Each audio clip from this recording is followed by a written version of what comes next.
नासिन वाक़े ॿुधाईंदा हलूं त सॼी सिंध जियां रहती में भी एहसास किफ़ालत सेंटर ते गरीब औरतुनि जी अपील लॻल आहे, पर इंतज़ामिया SOPs ते अमल न कराए सघी आहे। इन हवाले सां वीडियो लिंक ते मौजूद आहे मोहम्मद ज़मान चाचर। जी मोहम्मद ज़मान जी, हिन वक्त असीं हाई स्कूल रेती में मौजूद आहियूं, जिते एहसास किफ़ालत जो सिलसिलो जेको आहे कुछ ॾींहंनि खां हलंदड़ आहे।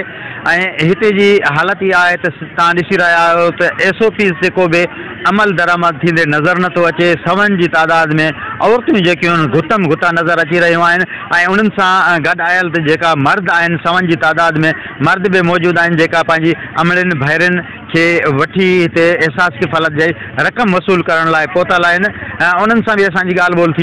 जेको एहसास प्रोग्राम हले पियो, इहो सही तरीक़े सां हले पियो ऐं करप्शन सां हले पियो। जेको ॾेती लेती करे पियो, रुपया 500 रुपया ॾे पियो, उनखां कार्ड ॿाहिरां वठी उनखे ज़ाइफ़ां खे औरत अंदरि वठी वञनि था। जी साईं, असांखे 7 ॾींहं थी विया आहिनि तक़रीबन हिते अची करे पैसा कोन था मिलनि। जंहिंजे खुशामद हले थी या जेको सुञाणर आहे अंदरि डिवाइस वारो, उहे पैसा पंहिंजे सुञाणरनि खे ॾिए थो, सॾे कार्ड वठी उन्हनि जा नाला खणी उनखे पैसा ॾिए थो।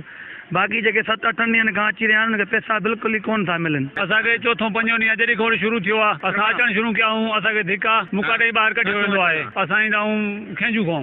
अवां हिते आयल एहसास किफ़ालत सेंटर ते मौजूद औरतुनि सां जेका पंहिंजा वुरसा आया आहिनि, उन्हनि जी ॻाल्हि ॿोल ॿुधी उन्हनि जो चवणु हुयो त असां काफ़ी ॾींहंनि खां हिते अची रहिया आहियूं, पर हिते को बि डिसिप्लिन न आहे ऐं मनपसंद माण्हुनि खे जेको आहे अंदरि छॾियो वञे पियो ऐं उहे पंहिंजा पैसा वसूल करे रहिया आहिनि।